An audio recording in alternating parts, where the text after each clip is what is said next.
তো estimating and costing to 66455 sorry estimating and costing to সাবজেক্টের পর এখন এটা এস্টিমেটিং বইটা এখানে এস্টিমেটিং বইটা সামনে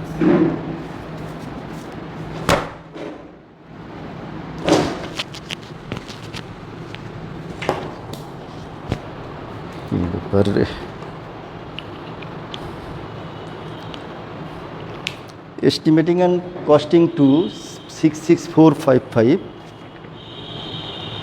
এটা নিয়ে কথাবার্তা আমাদের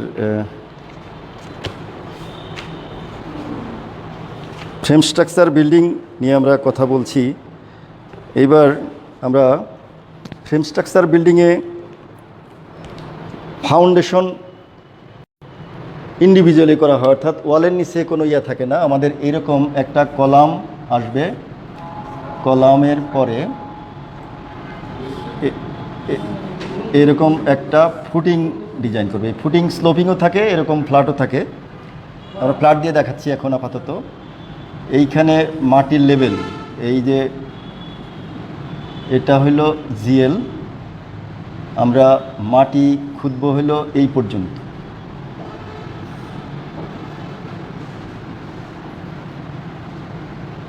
এটা বেজের রড, এগুলা খাড়া, আর এটা কলামের রড এরকম আসবে, আইসা এবার এরকম থাকবে। তারপরে টাইবার এরকম থাকবে।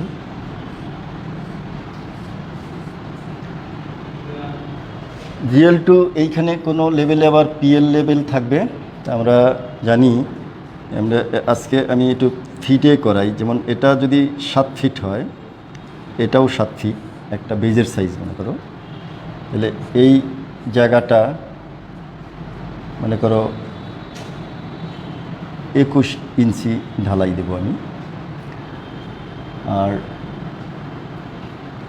এই জায়গায় কলাম যেটা, এটা মনে করো 13 ইঞ্চি বাই 13 ইঞ্চি।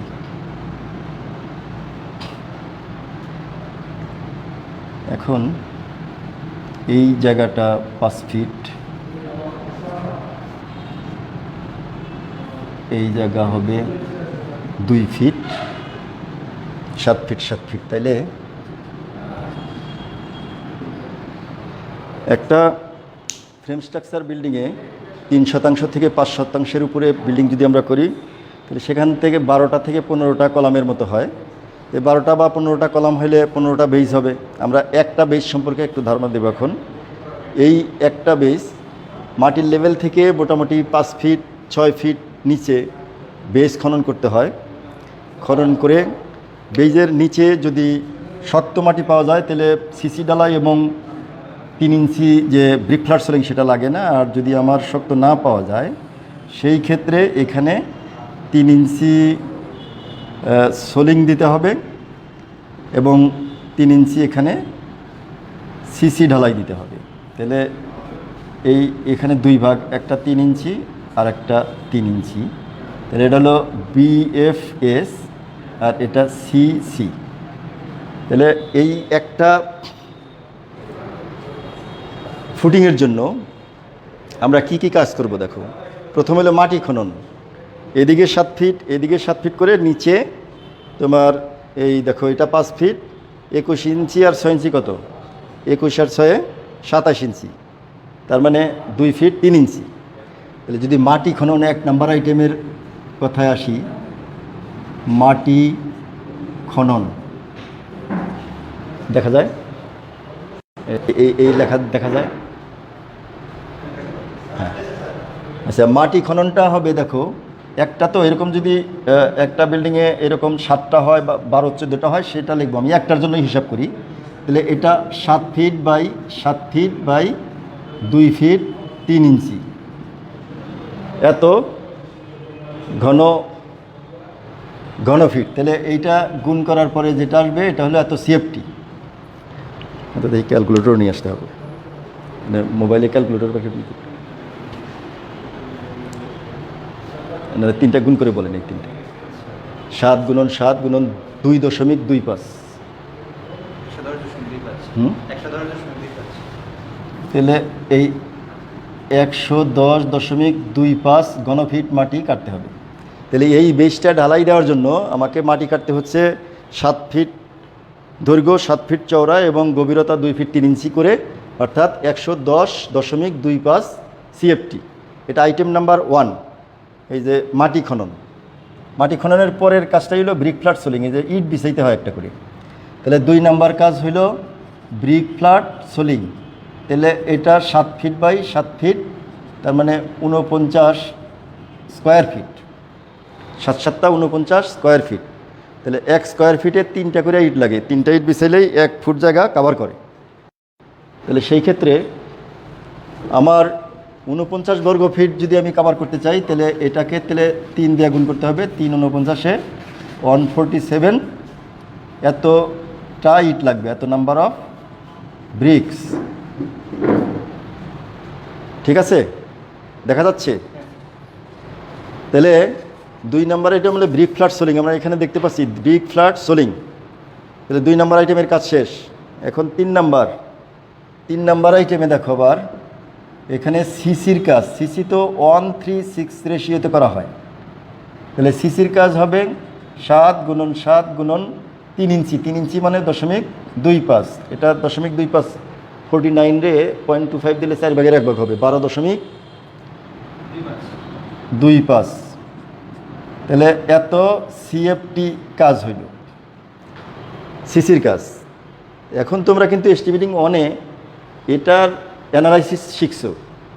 এই যে সিমেন্ট 1 ভাগ, 3 ভাগ বালি আর 6 ভাগ খোয়া, এখান থেকে তোমরা বের করতে অলরেডি শিখেছো এস্টিমেটিং 1-এ।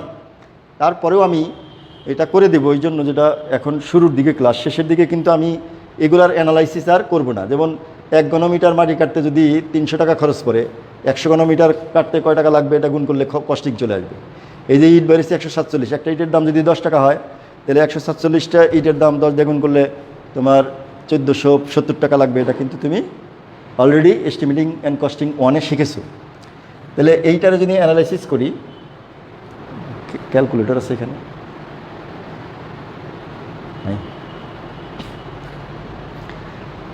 আচ্ছা,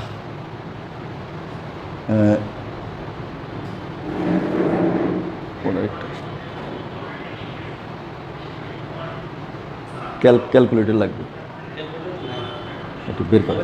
হ্যাঁ, মোবাইলে বের করো।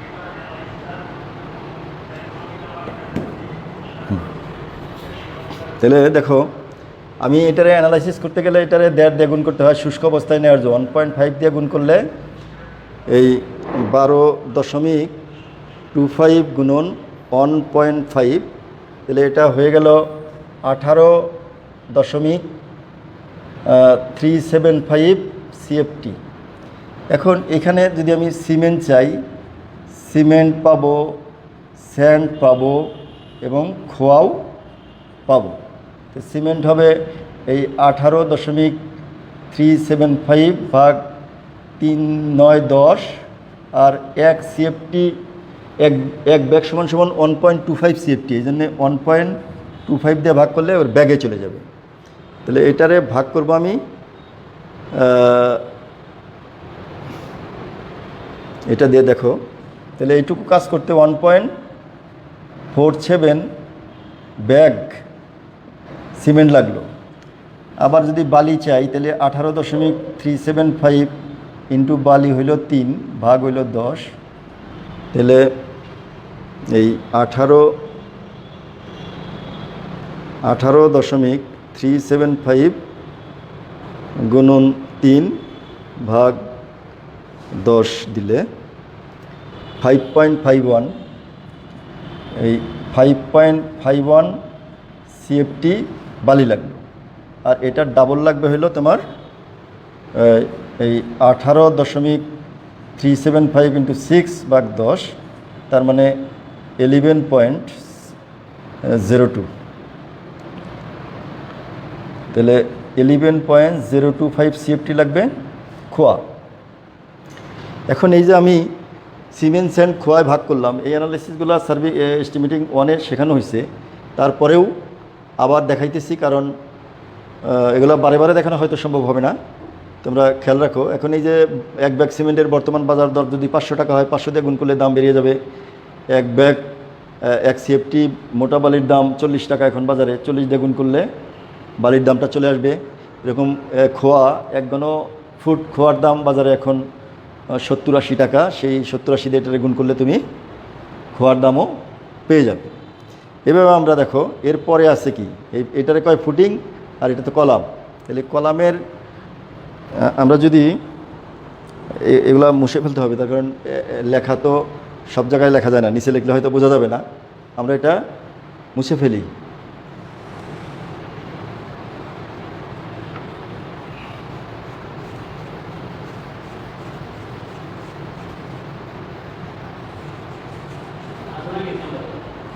হ্যাঁ, এখন দেখো মাটি কাটা, ব্রিক ফ্ল্যাট সোলিং, সিসির কাজ হলো। এখন আরসিসির কাজ।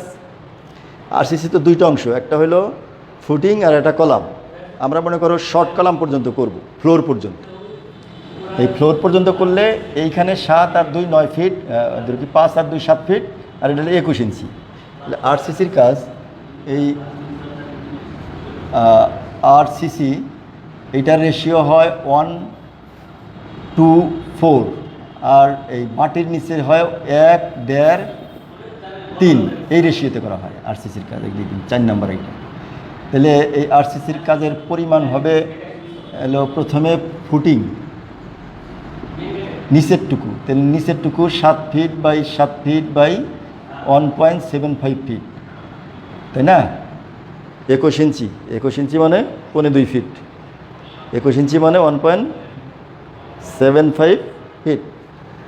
একইভাবে যদি আমি ওই শর্ট কলামের কথা চিন্তা করি, শর্ট এই কলাম, তাহলে এটার সাইজটা আমি বলছি 13-13, তাহলে 13 ইঞ্চি বাই 13 ইঞ্চি, আর উচ্চতা হয়েছিল এই 5 আর এই 2 7 ফিট, তাই না?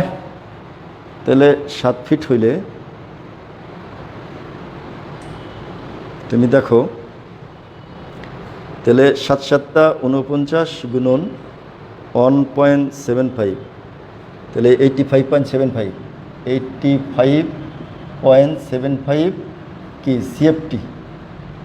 আর এটা 13 ইঞ্চি, তার মানে 1.08 ইন্টু 1.08 ইন্টু 7, তার মানে 8.17 সিএফটি। এই দুইটা মিলা টোটাল হবে যোগ 85.1.75, 85.75,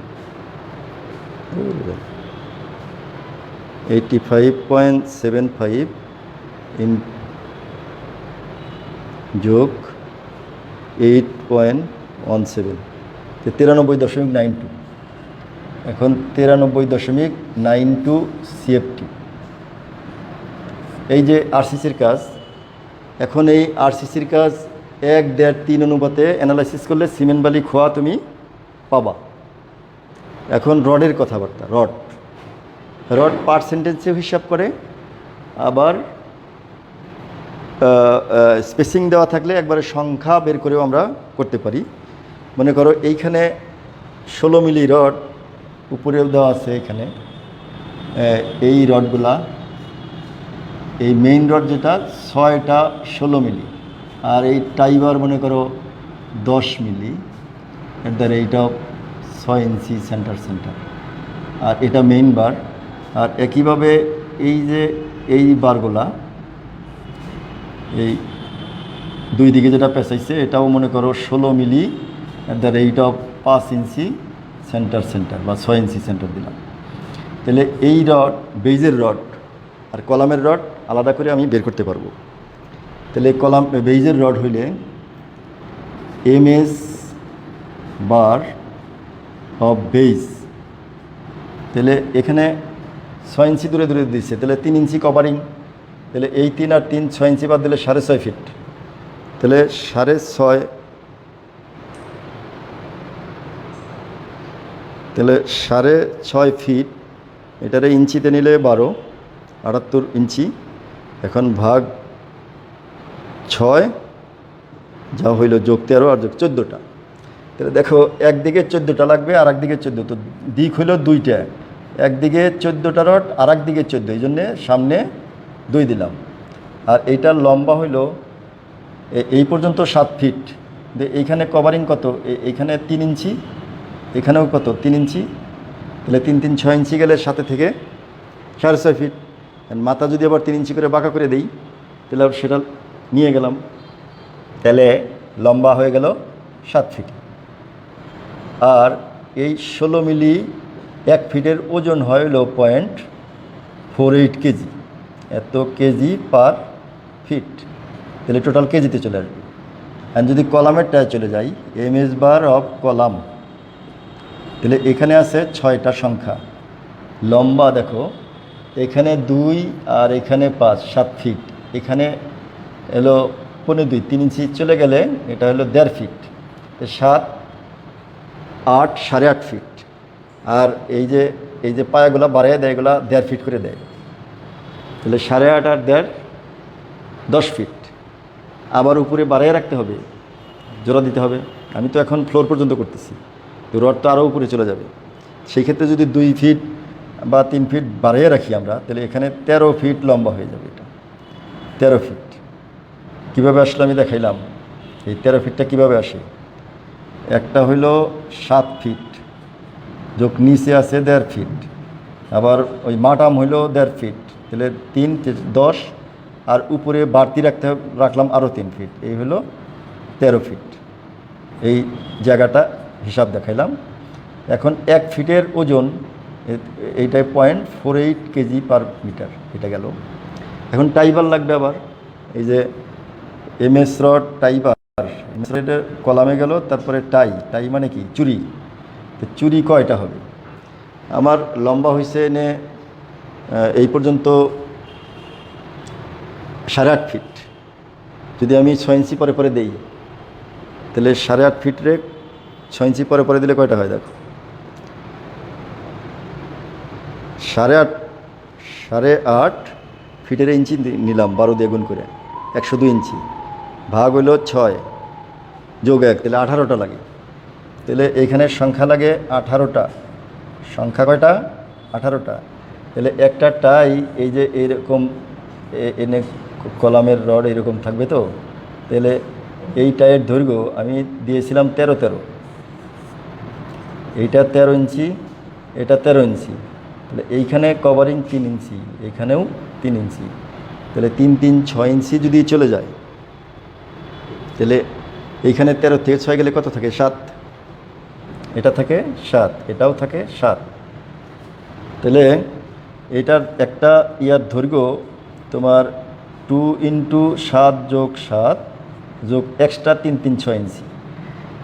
যে মাথা বাঁকা যেটা, এই যে হুক, এই হুক হলো 3 3 6 ইঞ্চি। তাহলে 7 7 14 দুগুণা 28 আর 6 34। তাহলে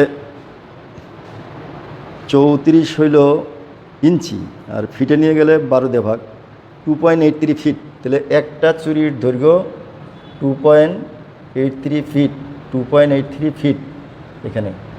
এখানে 34 হলো ইঞ্চি, 12 দিয়ে ভাগ করলে 2.83 ফিট। তাহলে 1 ফিটের 10 মিলির ওজন তো আর 0.48 না, এটা হলো 10 মিলি হলো 0.18, 0.18 বা 19, কেউ 2ও ধরে। তাহলে এত কেজি রড হবে। তাহলে এত গুণন 0.19 গুণন 18, তাহলে প্রায় 10 কেজি বা 9.18 9.69 কেজি, আর এইখানে হবে 6 গুণন 13 গুণন 0.48, তাহলে 37.44 কেজি। এখানে 37.44 কেজি। আর উপরেরটা হবে 14 দুগুণা 28 গুণন 7 গুণন 0.48, 94.08 কেজি। এই 94.08 কেজি। তাহলে এই যে এই কলামটা বেজ ডালাই সহ এই পিএল পর্যন্ত করতে, এই পিএল পর্যন্ত যদি আমি এই কলামটা তৈরি করতে চাই, তাহলে মাটি কাটতে হবে, দেখাইছি এর আগে, ব্রিক ফ্ল্যাট সোলিং করতে হবে, সিসি দিতে হবে এবং আরসিসির কাজ। আরসিসির কাজের ভিতরে এত সিএফটি কাজ হয়েছে, এটাকে 1.5 দিয়ে গুণ করে শুষ্ক করে সিমেন্ট বালি খোয়া 1, 1.5, 3 অনুপাতে আলাদা আলাদা করতে পারবো। এবং রড কতটা লাগবে সেটা আমরা দেখলাম যে 16 মিলি রড বেইজে লাগছে 94 কেজি, 16 মিলি রড কলামে লাগছে 38 কেজি, আর 10 মিলি রড তোমার চুরি বাঁধতে লাগছে। তাহলে এটাও 16 মিলি, এটাও 16 মিলি, এইটা 10 মিলি টাই। তাহলে এই শেষেরটা হলো টাই, আর এটা বেইজের রড, এটা কলামের রড। আমরা এখানে এরকম লিখতে পারি, এটা বেইজ, এটা কলাম, আর এটা হলো চুরি বা টাই, এভাবে লিখতে পারি। এখন আজকে আর বেশি কথা বলবো না, ক্যালকুলেটর নিয়ে আসি নাই ক্লাসে, একটা সমস্যা হয়ে গেছে। মাটির কাজ, সোলিংয়ের কাজ এবং কংক্রিটের কাজ, এই দ্বিতীয় অধ্যায়ে এই 3টা টার্মই ছিল, 3টা টার্মই ছিল। এটা অধ্যায়টাই খুব ছোট, মানে প্র্যাকটিক্যাল ক্লাসে এগুলো ডিটেলস করানো যাবে, কিন্তু থিওরি ক্লাসে এর চাইতে বেশি নাই। এখানে আরেকটা থিওরি আছে, মাটির কাজের পরিমাপ গ্রহণ পদ্ধতি আছে। পরিমাপ নিতে গেলে সাইট পরিষ্কার করতে হয়, ড্রয়িং সাথে রাখতে হয়, খননের অনধিকার ভাঙন, এই যে ভেঙে যায় যে সেটা প্রোটেকশন দেওয়ার ব্যবস্থা রাখতে হবে। গভীর খননের ক্ষেত্রে মাটির যে অপসারণ, এটা ধাপে ধাপে করতে হবে। খনন কাজের জন্য প্ল্যাঙ্কিং এবং শাটারিংয়ের প্রয়োজন পড়ে। খননের মধ্যে বৃষ্টির পানি অপসারণের জন্য আবার মোটর লাগাইতে হয়। এখানে কিছু কাজের কথা বলছি আর কি, যে খনন করতে গিয়া আমি মাটি খনন করবো, মনে করেন এখানে 7 ফিট মাটি খনন করব, এই পার ভাঙে এখানে পড়ে যাবে। এই পার ভাঙে যদি এখানে পড়ে যায় তাহলে তার মাটি খনন করতে পারবো না, আবার এই কাজগুলো করতে পারবো না। তাহলে এটার জন্য চতুর্দিকে প্রোটেকশন দিতে হবে। অ্যান্ড প্রোটেকশন তক্তা দিয়ে দেওয়া যায়, এই জন্য প্ল্যাঙ্কের কথা বলছে। প্রোটেকশন আমি টিন দিয়ে দিতে পারি, জিআই শিট দিয়ে দিতে পারি, তাই না? যে ব্রেসিং এবং ইয়াগুলা তোমাদের কনস্ট্রাকশন 1, 2-তে অথবা অন্য ড্রয়িং সাবজেক্টে, হ্যাঁ, ওই টাইং, ব্রেসিং এগুলো সম্পর্কে বলছে। অর্থাৎ শাটারিং, সেন্টারিং করতে হবে। কলাম বানাইতে গেলে তো ফর্মওয়ার্ক বানাইতে হবে। তক্তা ফর্মওয়ার্ক তো এখন তক্তারও আছে, আবার স্টিলেরও আছে। স্টিল ফর্মওয়ার্ক করলে এক ধরনের হবে, আবার তক্তা দিয়া যদি আমি ফর্মওয়ার্ক বানাই তাহলে এক ধরনের হবে। সেই কথাবার্তা এখানে আছে। তো দ্বিতীয় অধ্যায় নিয়ে আজকে কথা বললাম। প্রথম অধ্যায় নিয়ে গত ক্লাসে বলেছিলাম। দ্বিতীয় অধ্যায়ের মধ্যে ছিল মাটির কাজ, সোলিংয়ের কাজ আর কংক্রিটের কাজ। এখন কংক্রিটের কাজের পরেও আমি কিন্তু আরসিসির কাজও দেখাইলাম, তাই না? এই যে এখানে দেখো, প্রথমে এলো এই যে মাটির লেভেল, এই যে এই তোমার মাটি খনন করছে হলো 5, 2, 7 ফিট 3 ইঞ্চি গভীর করে, এখান থেকে এইটুকু 7 ফিট 3 ইঞ্চি। আর সাইজ তো আছে, এদিকেও 7 ফিট, এদিকেও 7 ফিট। তারপরে ইট বিছাইছি একটা করে, ইট বিছানোর পরে সিসি ঢালাই দিছি আমরা 3 ইঞ্চি। সিসি ঢালাইয়ের পরে আরসিসির কাজ। আরসিসির কাজ নিয়ে 2 ভাগে, প্রথমে হলো ফুটিংটুকু বা বেসটুকু দিছি ঢালাই, পরে এবার কলামটুকু ঢালাই দিচ্ছি। তো কোনটা কোন অনুপাতে দেখো, স্পেসিফিকেশনও কিন্তু সাথে সাথে হয়ে যাচ্ছে। কেন? সিসির কাজ 1:3:6 অনুপাতে করতে হয়। এই সিসির কাজটা দেখাইছি। আর আরসিসির কাজ কিন্তু মাটির নিচে সবসময়ই 1, 1.5, 3 অনুপাতে করতে হয়। একটা সিমেন্টের সাথে 1.5 ভাগ বালি এবং 3 ভাগ খোয়া মিশিয়ে যে কংক্রিট তৈরি করে, এটা দিয়ে আমি মাটি পর্যন্ত অর্থাৎ ফ্লোর পর্যন্ত করতে পারি। তার উপরে 1:2:4 অনুপাতে করা যাবে। অর্থাৎ উপরে মাটির নিচের কাজটা একটু বেশি মজবুত হওয়া লাগবে। এখানে যেহেতু পানি অ্যাবজর্ব করে আমাদের কাঠামো দুর্বল হয়ে যেতে পারে, এই জন্যে নিচের কাজের অনুপাতটা একটু বেশি দিতে হয়। এবং এখানে আরেকটা জিনিস বুঝতে পারছি যে এখানেই যে মাটির নিচের কাজ দেখে কিন্তু কভারিং 3 ইঞ্চি কলামে, কিন্তু উপরে যদি হইতো তাহলে তো কভারিং হইতো 1.5 ইঞ্চি। ইঞ্চি এবং মিলিমিটার তোমরা বোঝো, তাই না? 3 ইঞ্চি মানে 75 মিলি, 1.5 ইঞ্চি মানে 37.5 মিলি। এই জিনিসগুলো পঞ্চম পর্বে পড়ো, যেহেতু এখন 5th সেমিস্টার সিভিল টেকনোলজি সব গ্রুপ। এই ক্লাসটা সিভিল টেকনোলজি 5th সেমিস্টার সবার জন্য। আমরা এস্টিমেটিং অ্যান্ড কস্টিং 1 পড়ে আসছি, এই জন্যে এস্টিমেটিং অ্যান্ড কস্টিং 2 পড়তে কিছুটা হেল্প হবে যদি তুমি এস্টিমেটিং অ্যান্ড কস্টিং 1-এর পড়াটা তোমার ক্লিয়ার থাকে। অর্থাৎ 1 পরিষ্কার থাকলেই কনসেপশন, যদি 1 সম্পর্কে কনসেপশন তোমার ক্লিয়ার থাকে, তাহলে 2 সম্পর্কে অতটা জটিলতায় সমস্যায় পড়তে হবে না, ইজিলি বোঝা যাওয়ার কথা। এখন তুমি বলতে পারো যে স্যার আমি ইঞ্চিতে করাইতেছেন কেন, মিলিতে না করে ইঞ্চিতে করাইলাম কেন? আমার বইতে তো আছে সব মিলিমিটার, সব মিলিমিটার। তো এই যে পঞ্চম পর্বে পড়ো, সপ্তম অষ্টম পর্বে উঠলেই তুমি কাজ করতে যাবা মাঠে, সেইখানে কিন্তু মিলিমিটারের কাজ কম, সব হলো ইঞ্চিতে লেখা। আমার দুইটাই পড়তে হবে। কেন দুইটা পড়তে হবে? এখন আবার থিওরি আলোচনা করতে হয়, সাধারণ জ্ঞানের কথাবার্তা। আমার বাংলাদেশ 50 বছর হইল আমরা স্বাধীন মুক্ত হয়েছি। তার আগে 23 বছর ছিল পাকিস্তানি শাসন। 47 সালে ব্রিটিশরা চলে গেছে। আর 47 থেকে 1757 সিরাজউদ্দৌলার পতনের পর্যন্ত পুরো সময়টা ইংরেজরা এই উপমহাদেশ শাসন করছে। তো ইংরেজদের তোমরা জানো যে এই যে ইউনিট বা একক, এটা কিন্তু 3-4 ধরনের হয়। একটা দেশীয়, একটা ব্রিটিশ পদ্ধতি, এই যে এফপিএস পদ্ধতি আর কি, আর একটা হলো সিজিএস বা এমকেএস, এটা আমেরিকান পদ্ধতি। এখন তো আমেরিকা সারা বিশ্ব চালায়, এই জন্য আমেরিকান পদ্ধতি এখন আমরাও শিখতেছি, সারা বিশ্ব এটাকে ফলো করতেছে। কিন্তু তার আগের 200 বছর কিন্তু আমরা ব্রিটিশকে ফলো করছি। তো ব্রিটিশকে ফলো করার কারণে আমাদের রক্তে ব্রিটিশের যে ধ্যান ধারণা, ইউনিট, একক, বিজ্ঞান সব কিছুই ব্রিটিশ পদ্ধতিতে আমাদের পূর্বপুরুষরা বা এখনও যারা মাঠে কাজ করে, লেবার, রাজমিস্ত্রি, কাঠমিস্ত্রি, তারা ইঞ্চিটা সহজে বোঝে। তো আমরা যেহেতু ডিপ্লোমা ইঞ্জিনিয়ার হইল মিড লেভেলের ইঞ্জিনিয়ার, উপরের বিএসসি ইঞ্জিনিয়ার, এক্সিকিউটিভ চিফ ইঞ্জিনিয়ারের লগেও আমার কথা বলতে হবে, মন্ত্রী সচিবগুলোকেও কথা বলতে হবে, আবার নিচের লেবারদেরকেও বুঝাইতে হবে। আমি হলো মিডিয়াম্যান হিসেবে কাজ করি, মানে তোমরা কাজ করবা। এই জন্যে তোমাকে এখনকার পদ্ধতিও এমকেএসও জানতে হবে, আগের পদ্ধতি এফপিএসও জানতে হবে। তার কারণ ম্যাক্সিমাম লোক মুরব্বি থেকে শিখে, মানে মিস্ত্রি যারা রাজমিস্ত্রি, তারা তো পড়ালেখা করে হয় না, তারা দেখে থেকে শিখে। শিখতে শিখতে তারা ফিট ইঞ্চিটা বেশি মুখস্থ, এই জন্য তাদের মাঠে কাজ করাইতে গেলে এই পদ্ধতিতে করাইতে হবে। এই জন্য আমি এখানে আগে ঢুকছি। আমি ওটা করাবো না তা না, সারা সেমিস্টারে অনেক ক্লাস নেব আল্লাহ বাঁচিয়ে রাখলে, সেখানে আমরা ওই মিটার পদ্ধতিতেও পড়াবো। তবে কেন ফিটের এত গুরুত্ব মাঠে কাজ করতে গেলে? এখন পঞ্চম পর্বে পড়ব, 2-1টা ছেলে এখন থেকেই সাইডে কাজ করে, এরকমও আছে আমি জানি। পঞ্চম পর্ব থেকেই তারা সাইটে সাথে পরিচিত হয়। প্র্যাকটিক্যালের সাথে জড়িত হইতে হইলে তোমাদের এই ময়মনসিংহ শহর বা ঢাকা শহর, এখন মফস্বল শহরেও বিল্ডিংয়ের কাজ অহরহ হচ্ছে, গ্রামেও মানুষ বিল্ডিং করতেছে। সেইখানে কিন্তু সবাই ইঞ্চি ফিট এই জিনিসটা ভালো বোঝে, এই জন্য আমি ইঞ্চি ফিটের জিনিসগুলো বুঝাইলাম। আর তোমাকে কিন্তু কনভার্সন 1 ইঞ্চি = 25 মিলি, এটা কিন্তু তুমি জানো। একবারে ক্লাস 1 থেকে আমরা এই কনভার্সন শিখিয়ে আসতেছি, কিন্তু অন্যান্য বিষয় নিয়ে যারা পড়ে তাদের হয়তো এই মাপগুলো প্রয়োজন পড়ে না। কিন্তু অ্যাজ এ সিভিল ইঞ্জিনিয়ার, বিশেষ করে ডিপ্লোমা ইঞ্জিনিয়ার দেশ গড়ার হাতিয়ার যেরকম, তারা মাঠে